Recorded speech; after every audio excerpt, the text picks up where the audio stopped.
जय हिंद विद्यार्थी मित्रों, आपनु आंकड़ाशास्त्रना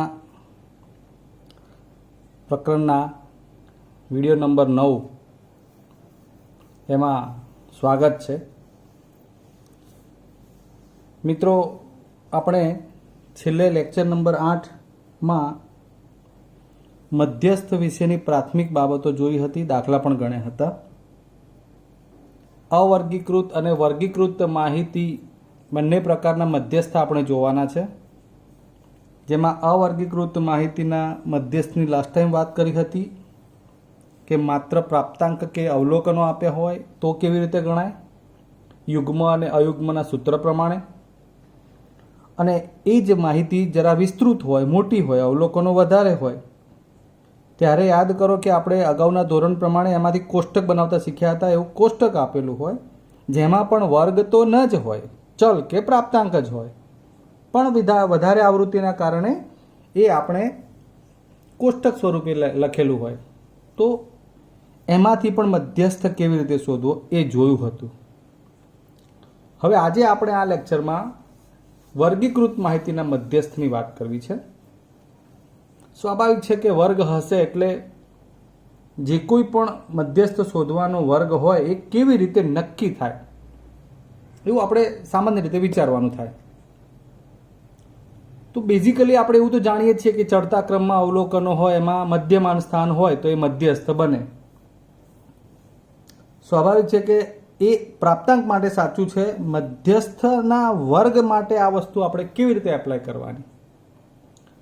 તો સૌથી પહેલા મધ્યસ્થ શોધવા માટે મધ્યસ્થ વર્ગ શોધવો પડે અને એની બાબત કરીએ વાત, તો એ મધ્યસ્થ માટે માહિતીમાં જે વર્ગની સંચય આવૃત્તિ n/2 એટલે કુલ આવૃત્તિના અડધા કરતાં મોટી અને n/2 ની સૌથી નજીકની હોય તેને, એટલે કે બહુ ટૂંકમાં સારાંશ સમજી લઈએ, n/2 એટલે અડધા કરતાં મોટી સંચય આવૃત્તિઓ પૈકીની સૌથી નાની સંચય આવૃત્તિ। સાહેબ, આ બધું શું છે? દાખલા તરીકે કુલ આવૃત્તિ 100 હોય તો એને અડધી 50 થાય, એટલે સંચય આવૃત્તિના ખાનામાં 50 લખેલું હોય તો એની સામેનો વર્ગ એ મધ્યસ્થ વર્ગ બને। ઓકે, પણ 50 લખેલું ખાનું છે અને એના પછી સીધું 70 લખેલું ખાનું છે, તો મધ્યસ્થ વર્ગ કઈ રીતે નક્કી કરવો એની વાત છે। તો 50 વખતે તો સામે 50 કહી દો, પણ માનો કે એક 100ની જગ્યાએ એ આવૃત્તિ 50.5 થાય છે, 50ની જગ્યાએ તો 50 થાય છે, 50.5 એટલે 50 તો ન જ લેવાય। તો 50 પછીની સંચય આવૃત્તિ જેમાં આવતી હોય એ બધી મોટી આવૃત્તિઓમાંની સૌથી નજીકની પહેલી એટલે કે નાની, એટલે નાની લખ્યું છે। અડધા કરતાં મોટી બધી ઘણી બધી હોય, પણ એમાં તરત પહેલી જે આવે એ બધા કરતાં નાની જ હોય।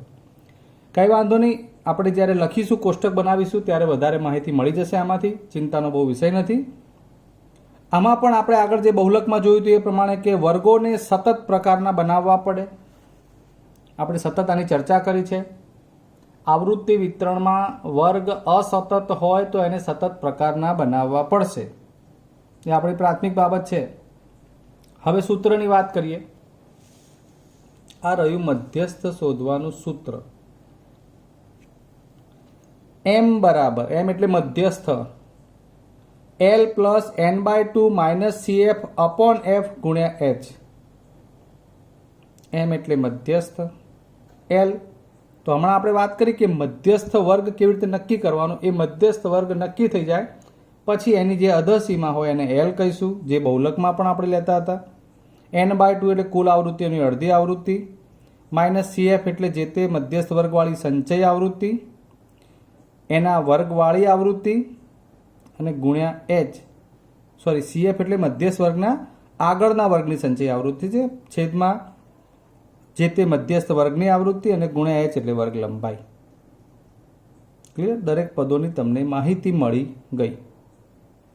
તો હવે સ્વાભાવિક છે કે આપણે દાખલો જોવો જ પડે। ચાલો ત્યારે હવે એના અનુસંધાનમાં એક દાખલો જોઈ લઈએ। નીચેના આવૃત્તિ વિતરણનો મધ્યસ્થ શોધો ચોપડીનો દાખલો છે, તમારે રકમમાં ટેલી કરી લેવાનું કે પ્રશ્ન નંબર 1ની આ રકમ છે। વર્ગ આપ્યા છે, રકમમાં કંઈક એ રીતની જ વાત છે કે કુલ 68 ગ્રાહકોની વાત છે. માસિક વીજ વપરાશ જે છે એ પ્રમાણેના એકમમાં યુનિટ આ પ્રમાણે કે આટલાથી આટલા યુનિટ બળતા હોય એવા 4 ગ્રાહક છે, આટલાથી આટલા યુનિટ બળતા હોય એવા 5 ગ્રાહક છે. એનો મધ્યસ્થ શોધવાનો છે. હું જરા એનું કોષ્ટક તૈયાર કરી લઉં. ચાલો, કોષ્ટકમાં આપણે લખ્યું છે એ પ્રમાણે માસિક વપરાશ, ગ્રાહકની સંખ્યા, આવૃત્તિ વિતરણ જોઈએ તો 65 થી 85, 85 થી 105 સતત છે જ, 105 થી 125, 125 થી 145, 145 થી 165, 165 થી 185 અને 185 થી 205. આવૃત્તિ લઈ લઈએ. પહેલા વર્ગમાં 4 છે, 5, 13, 20, 14, 8 અને 4. પરીક્ષામાં તમારે રકમ લખી અથવા તો જવાબ નંબર મારી અને આટલું કોષ્ટક લખવાનું થાય. ઉપરની કોષ્ટક નથી દોરવાનું. હવે આપણું કામ છે પહેલા સંચય આવૃત્તિનું ખાના પૂર્ણ કરી દઈએ આપણે. હવે ઉપરના કોષ્ટકની જરૂર નથી પડવાની. તો પહેલી આવૃત્તિ તો 4 એમ રહેશે. 4 વત્તા 5 એટલે 9, 13 ને 9 22, 22 ને 20 42, 42 ને 4 46 ને 10 56, 8 ને 4 14 64 ને 4 68. અહીં એન જુઓ તો કુલ 68 થતા હોય, મતલબ 68 ગ્રાહકોની આ વાત છે. ક્લિયર? સંચય આવૃત્તિ ફરી વાર બતાવી દઉં. 4 પછી 4 માં 5 ઉમેરીએ, 4 ને 5 9, 9 ને 13 22, 22 ને 20 42, 42 ને 14 56, 56 ને 8 64, 64 ને 4 68. આટલું તૈયાર કરી લેવાનું છે. હવે મધ્યસ્થ વર્ગ નક્કી કરવા માટે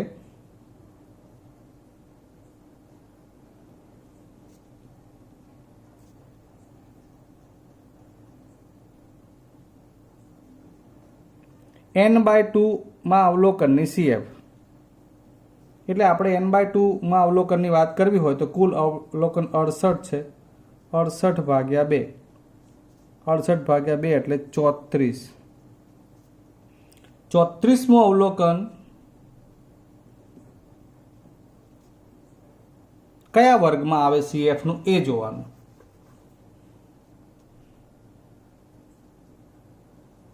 તો આ રહી CF. જુઓ, આ 4 સુધી હોય તો આ આવે, 9 સુધી હોય તો આ આવે, 22 સુધી હોય તો આ આવે. પછી સમજો કે આ 34મું અવલોકન કીધું છે એટલે 22 પછી 23 થી માંડીને 42 સુધીના બધા જ અવલોકનો એટલે કે CF માટે તમને આ જ મળશે. 42 થી બધી જ CF એટલે 42 થી માંડીને 34 સુધીમાં તમને આ 22 થી માંડીને 34 સુધીમાં આ થઈ જશે. એટલે એ વર્ગ તમને મળી જશે 125 થી 145. એટલે કે 34મું અવલોકન એ વર્ગ 125 થી 145માં આવે છે.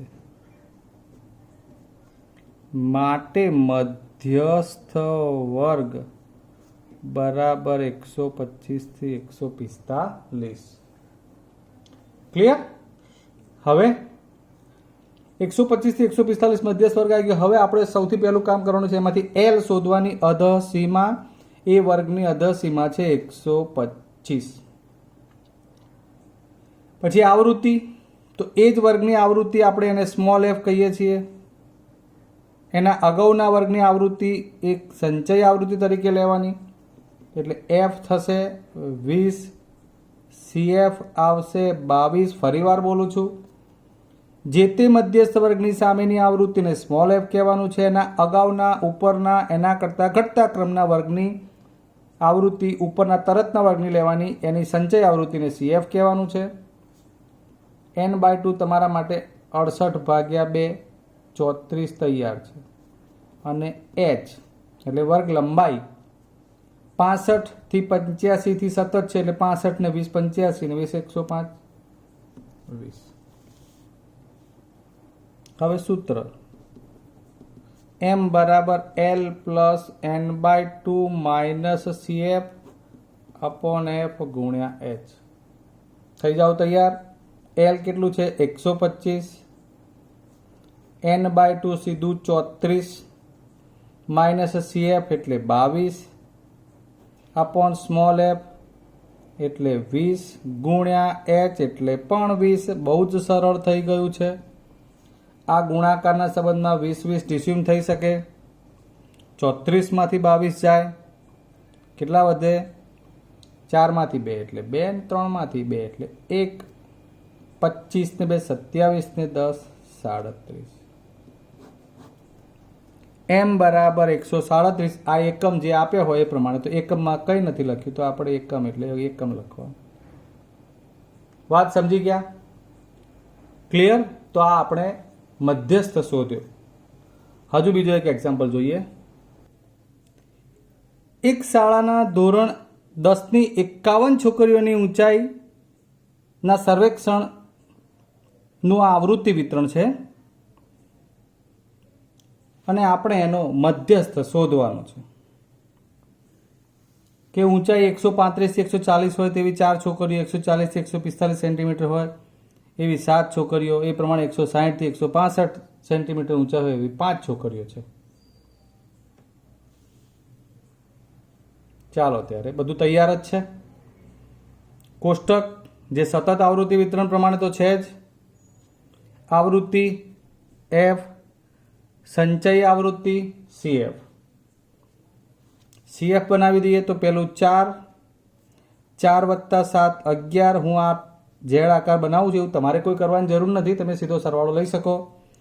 11 ને 18, 18 ને 1 19 ને 10 29, 29 ને 1 30 ને 10 40, 40 ને 6 46 અને 5 51।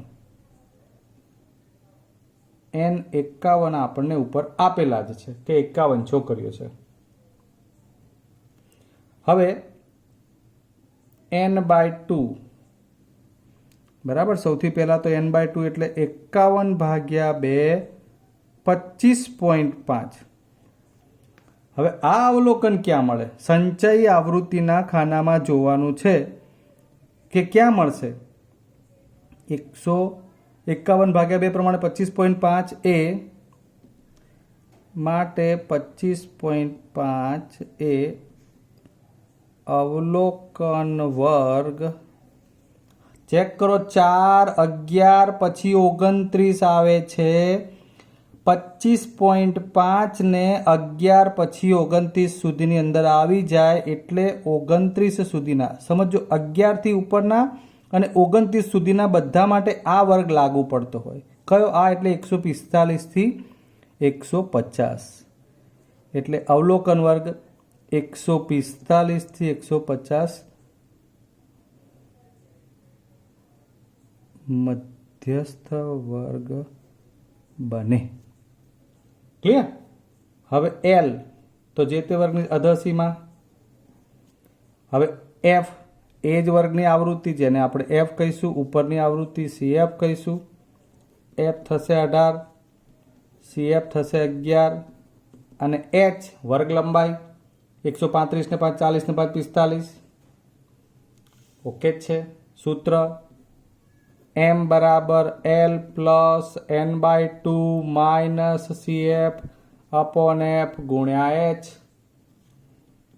ચલો, L એટલે 145, n ભાગ્યા 2, n કેટલા? n ભાગ્યા 2 એટલે સીધું જ 25.5, 25.5 માઇનસ CF એટલે 11 છેદમાં F 18 અને આ આવશે 5। 145, 25 માંથી 11 બાદ કરો તો કેટલા વધતા હોય એ પ્રમાણે તમારે વિચારવાનું કે 25.5 માંથી આપણે 11 બાદ કરવા છે, એટલે 25 માંથી 11 જાય તો કેટલા રહે, અને નીચે 18 અને 5 નો છેદ નથી ઉડતો, તો આપણે હમણાં એને એમને એમ રાખીએ 0.5 એમને 5 માંથી 1 જાય તો 4।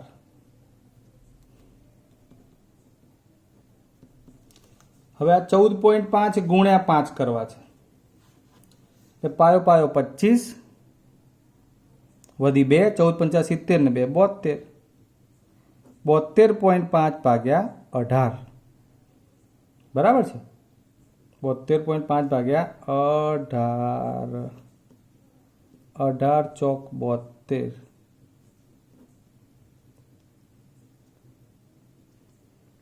ભાગ નહીં ચાલે, 0, 18, 2 અને પછી 5 કે 5થી મોટી સંખ્યા આવે એટલે 4.03 લઈ શકાય. અહીંયા 0.02 હશે તોય ચાલશે, પણ અહીંયા 5 કે 5થી મોટી સંખ્યા આવશે એટલે 25 જગ્યાએ 30 થશે એટલે આ 0.03 કહેવાય. બરાબર, એટલે 145 પ્લસ 4.03, 45 ને 4, 149.03 એ આપણો એમ બની ગયો, અર્થાત મધ્યસ્થ મળી ગયો. ઓકે, હજુ એક દાખલો જોઈએ. આ પણ પુસ્તકનો જ દાખલો છે. એક છોડના પાંદડાઓની લંબાઈ ખૂબ જ નજીકના મિલીમીટર સુધી માપવામાં આવી અને મેળવેલ માહિતીને આ કોષ્ટકમાં દર્શાવી છે. એનો મધ્યસ્થ શોધવાનો છે એવું કયું હોય? સૌથી પહેલું આપણું કામ છે વર્ગ ઓળખવાનો કે સતત છે કે અસતત. બોલો મિત્રો, આ કેવા પ્રકારનો વર્ગ છે? ઉભારો સાહેબ કે 118 થી 126, પછી 127 થી 135, પછી ચાલુ 36 આવે છે, 44 પછી 150. અસતત છે, અસતત આવૃત્તિ વિતરણ છે. એટલે પહેલું કામ આપણે આને સતત આવૃત્તિ વિતરણ પ્રમાણે ફેરવવું પડશે. અને એ માટે હવે આપણને ખબર જ છે કે અધઃ સીમામાં 0.5 ઓછા કરીએ છીએ, ઉર્ધ્વ સીમામાં 0.5 વધારીએ છીએ. થઈ જાઓ તૈયાર? ચલો સીધું જ કોષ્ટક હવે વિચારીએ. આ રહી પહેલા વર્ગની અધઃ સીમા 118 એટલે એ આવશે 117.5 અને આ થશે 126.5. ઓછામાં 0.5 ઓછું કરવાનું, વધારેમાં 0.5 વધારવાનું. બીજો વર્ગ છે 127, એમાં 0.5 ઓછા કરશો એટલે 126.5, 135.5. ચાલો અહીંયા પણ આવશે 135.5, 144.5, 144.5, 153.5, 153.5 અને 62 છે એટલે એમાં 162.5. અહીં 63માંથી 0.5 ઓછા એટલે 162.5, 171.5, 172 એટલે ઘટશે 0.5, 171.5, 180.5. ક્લિયર? હવે આવૃત્તિ 3, 5, 9, 12, 5, 4 અને 2 ના શું આવડે મિત્રો? તમને હવે ખબર છે સંચય આવૃત્તિ કેવી રીતે મેળવવાની છે. 3 ને 5 8, 8 ને 9 17, 17 ને 2 19 ને 10 29 ને 5 34 ને 4 38 ને 2 40. આ n ગણશો તો 40 જ મળશે. ક્લિયર? હવેનું કામ હશે આપણું n આપી છે કુલ 40 માટે n ભાગ્યા 2 એટલે 20 માટે 20મું અવલોકન કયા વર્ગમાં આવે એ જોવાનું. 3, 8 CFમાં જોવાનું. 17 સુધી નહીં, પછી 17 થી માંડીને 29 સુધીના બધા જ પ્રાપ્તાંકો માટે અહીંયા CFમાં જે કંઈ બી વર્ગ બને છે એ આ એટલે કે 144.5 થી 153.5. બરાબર, એ 144.5 થી 153.5 માં આવેલ છે. માટે મધ્યસ્થ વર્ગ 144.5 થી 153.5 થાય. આ નક્કી કરવાનું થશે પહેલાં આપણે. હવે L મધ્યસ્થ વર્ગની અધઃ સીમા 144.5. ચલો પછીનું કામ L નક્કી કર્યા પછી F કઈ આવશે? ચલો F માટે વિચારી જુઓ મિત્રો. F કઈ બનશે? તો મધ્યસ્થ વર્ગવાળી આવૃત્તિ અને F કહીએ છીએ, ઉપરની ઘટતા વર્ગવાળી અને CF કહીએ છીએ. આ F 12, CF 17, H અહીંથી પણ નક્કી કરી શકાય ને અહીંથી પણ. આ તમારે બંનેની બાદ બાકી કરવી પડે. એમ ના કરવો તો 118 થી 126 બધું જ ગણવાનું. બરાબર છે? એટલે એ પ્રમાણે તમારી એચ બની જશે અહીંયા 118 થી ગણતા ગણતા જાઓ તો કેટલું થાય? 18, 19, 20, 21, 22, 23, 24, 25 અને 26. એટલે 9 થશે. ભૂલથી 10 ના લખતા. સૂત્ર m બરાબર l plus n/2 minus cf upon f ગુણ્યા h. ચલો બધા માપ તૈયાર છે.